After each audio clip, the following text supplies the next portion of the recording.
ሰላም ውዶቼ እንዴት ናችሁ? ኑ ቁርስ እንስራ።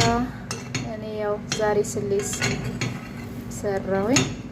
ይሄንን ስሌስ ለመስራት ክሬም አለው እና ጌርፋ ፓውደር አለው፣ ስኳር አለው፣ ትንሽዬ ጨው አለው፣ ትንሽዬ ደግሞ ቫኒላ አለው እና ሁሉንም አንድ ላይ ሚክስ በማድረግ ወተቱን ምንድነው ይሄ ክሬሙን ያዘጋጀሁት እንደዚህ እየነከርኩኝ ከዛን መጥበሻው ላይ ደግሞ ዝብዳ እያደረኩኝ ከዛም በኋላ መጥበስ ነው እላችኋለሁ። እና በጣም ደስ ይላል። ይሄ ከለሩ እንዴት አባቱ እንደሚያምር እዩት። ደግሞ በጣም ወፍራም ነው ይሄ ስሌስ ቀጭኑ አይደለም። ምክንያቱም ቶሎ ይሄ የሰራውትን እንትን ክሬም እንዳይመጣው ወፈር ያለው ነው ይሄ እና እዩት። ማሻአላ እዩት።